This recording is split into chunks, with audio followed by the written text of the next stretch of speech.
21 நாட்கள் சிறைவாசம் ஆட்சியாளர்கள் தந்த பரிசு.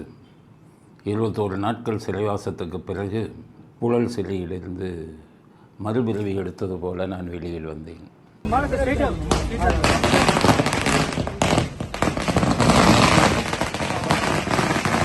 உங்கள் எல்லாத்துக்கும் தெரியும், எந்த கட்சிக்கும் ஆதரவாக எதிர்ப்பாங்கிறது அந்த நிலை நம்ம நிலை கிடையாது. யார் தப்பு பண்ணாலும் அவர்களை விமர்சிப்போம். ஆளுங்கட்சியாக இருந்தாலும் சரி, எதிர்கட்சிகள் எத்தனை பேரை நான் விமர்சிச்சிருக்கேன். சசிகலா அவர்களை பற்றியெல்லாம் அவ்வளோ விமர்சிச்சிருக்கேன். மற்ற கட்சிகள் திருமாவளவன் அவர்களை பற்றி விமர்சிச்சிருக்கேன். இவங்க பிரேமலதா அவர்களை பற்றி விமர்சிச்சிருக்கேன். வைகோ அவர்களை பற்றி விமர்சிச்சிருக்கேன். எடப்பாடி அவர்களை பற்றி கூட விமர்சிச்சிருக்கேன். நடிகர் விஜய் ஒரு சில விஷயங்களில் அவரை கூட நான் விமர்சிச்சிருக்கேன். விமர்சிப்பது நம்ம ஒரு அரசியல் விமர்சகர். நான் யார்கிட்டையும் பணம் வாங்கினதில்லை. யாருக்கும் பணத்தை வாங்கிட்டு ஆதரவாகவோ எதிர்ப்பாகவோ பேசுபவர் இல்லை.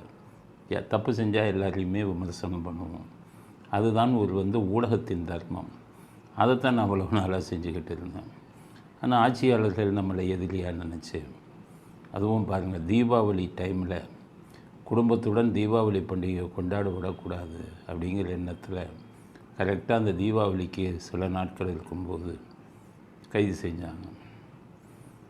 கைது செய்து தீபாவளிக்கு எப்படியாவது வெளியில் வர வேண்டும். காரணம், நம்ம ஆயுள் காலத்தில் இந்த பண்டிகை எல்லாம் முக்கியமான விஷயம். 70 எத்தனை வயது நம்ம வாழ்கிறோமோ அத்தனை வருஷம் தீபாவளியை கொண்டாடணும். அதில் ஒரு வருட தீபாவளியே போச்சுன்னா நம்ம ஆயுள் காலத்தில் ஒரு இதை நம்ம இழந்துட்டோம் அப்படிங்கிறது ஒரு மிகப்பெரிய நஷ்டம். அதனால் குடும்பத்தோடு தீபாவளி கொண்டாடக்கூடாது அப்படிங்கிறதுக்காக தீபாவளிக்கு என்ன வெளியில் வராமல் சிறைக்குள்ளே இருந்து, ஒரு அறைக்குள் இருந்து, தீபாவளி என்பதையே சுவடி கூட தெரியாமல், அந்த சுவடே தெரியாமல் கொண்டாட வேண்டிய தீபாவளியை கொண்டாட முடியாத சூழ்நிலையை உருவாக்கினாங்க.